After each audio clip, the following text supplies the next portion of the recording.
So we're going to continue from where we left off in the previous video about the day in the life of the Prophet sallallahu alaihi wasallam. Assalamu alaikum wa rahmatullahi wa barakatuhu. So now we're going to talk about the night journey, which is Al-Isra, Al-Laylat, Al-Miraj. It was only one night. The others were visions of the Prophet. So there's only one night journey. The scholars say yes, physically there was one night journey when the Prophet sallallahu alaihi wasallam, according to the majority of scholars, went from Jerusalem to the seventh heaven, back to Jerusalem and back to Mecca. In another narration, some scholars say, Ibn Kathir and Tariq say, he was taken to the seventh heaven and met each of the messengers, and each one was saying, who's this? Jibreel says, Muhammad ibn Abdullah. Was he sent and then introduced? Then he went to Jerusalem and he offered the prayer, which was led the messengers in prayer. If he led them in the first place, they wouldn't have asked, who is this? We just prayed behind you. This is an issue of dispute among historians and scholars, and Allah subhanahu wa ta'ala knows best. So the visions of the Prophet sallallahu alaihi wasallam, this was one night, but there were visions that the Prophet made this journey with the spirit, not with the body. So the night journey, Isra wal Miraj, was with the body and the spirit, but the others were only by spirit. And after Fajr prayer, he would tell them, I went and I saw the people of hell being tormented over this and over this of sins. The most dangerous thing and greatest sin is to show your eyes what they did not see, returning to dreams. Some come out of goodwill. The Prophet sallallahu alaihi wasallam, and it is one of the greatest lies to show your eyes what you did not see, and you will be punished on the day of judgment, to bring 2 straws of barley and to make a knot out of them, and you will not be able to do this. The sun has risen. The moment the sun rises, the Prophet sallallahu alaihi wasallam leaves the masjid and he enters upon his wives, all of them, not the one that he spent the night with. The first thing is that he would clean his mouth with a miswak. He would offer his salam and he would ask about his wife. He would stay for a couple of minutes to make her feel like she's not being neglected. Your plotting is huge and great, which is referring to a woman's nature. Sometimes he used to go in and out while they are doing dhikr. For example, Mother Juwariya, may Allah subhanahu wa ta'ala be pleased with her, he was with her that night. When he left for the masjid, she was on the prayer mat making dhikr, and when he came back after sunrise, he found her still making dhikr.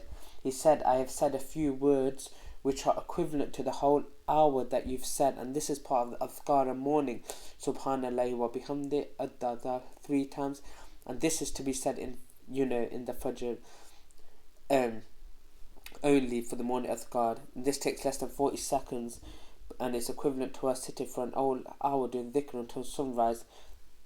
And the Prophet sallallahu alaihi wasallam finally goes to women. He is at a day in her house, and he would ask, this is after Fajr, do you have food? If they have food, he says, bring it. So he eats sallallahu alaihi wasallam. And if they said, we don't have any food, then the Prophet sallallahu alaihi wasallam would say, I am fasting the whole day. Then he used to go back to the masjid, and some of them were sitting. Some had gone to their farms and the market. I'm talking about when he got to the masjid. They used to chit-chat, and don't expect companions to just be sitting in the masjid like monks just involved in dhikr. They were humans.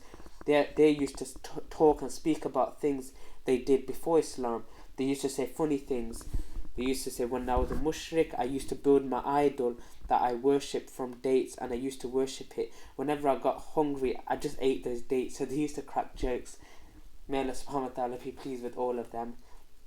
The Prophet sallallahu alaihi wasallam said, you should conceal yourself. The Prophet sallallahu alaihi wasallam used to smile, and this is one of his traits, that he is smiley. He used to smile, and his description in the Bible and in the old scriptures as the one who kills, the one who smiles. It means that the Prophet sallallahu alaihi wasallam was smiling. His smile and good spirit would not prevent him from enforcing the prescribed punishment when it was needed.